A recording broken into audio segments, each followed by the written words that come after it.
আমরা জানি সমাস এটি দুইটা পদ থাকে সমাসে, একটা হচ্ছে পূর্বপদ আর একটা হচ্ছে পরপদ।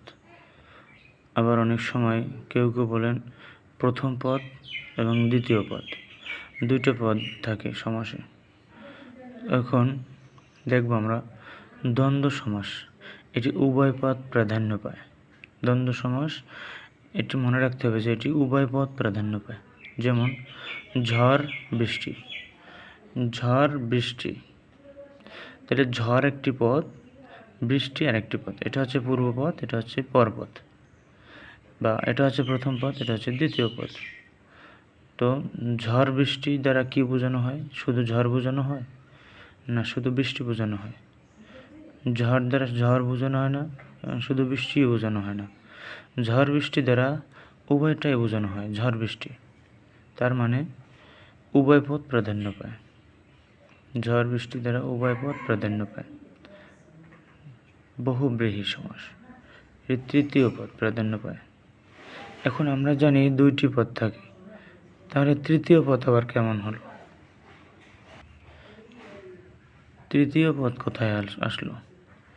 এই জন্য খেয়াল করতে হবে যে উদাহরণটা কি? গায়ে হলুদ। তাহলে গায়ে হলুদ বলতে গায়ে একটা পদ, হলুদ আর একটা পদ। শুধু গায়ে বোঝায় নাকি শুধু হলুদ বোঝায়? না, গায়ে হলুদ সমস্ত উভয়টাই বোঝায়, কিছুই বোঝায় না। এখানে গায়ে হলুদের বেশবাক্য হলো গায়ে হলুদ দেওয়া হয় যে অনুষ্ঠানে, তার মানে সেই অনুষ্ঠানের নাম বোঝানো হয়েছে গায়ে হলুদ। এটা কোনো গায়ে হলুদও নয়, এটাকে বোঝা হয় একটা অনুষ্ঠানের নাম, গায়ে হলুদ। গায়ে হলুদ কি এখানে আছে? দুইটা পদের ভিতরে নাই। তাহলে এটি তৃতীয় অন্য একটি পদ বোঝানো হয়, অন্য একটি পদের প্রাধান্য পাওয়া হয়।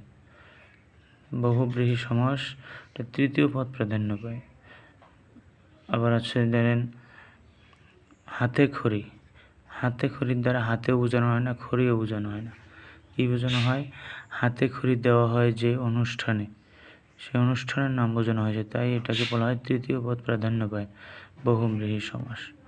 আর একটা হচ্ছে অব্যয়ীভাব সমাস, এটা আমাদের জন্য পূর্বপদ প্রাধান্য পাবে, এটাকে পূর্বপদ প্রাধান্য পাবে। যেমন উপজেলা, উপ একটা পদ, জেলা আর একটা পদ।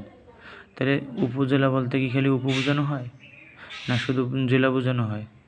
না, জেলা বোঝানো হয় না, কারণ জেলা না, উপজেলা একটা জেলা না।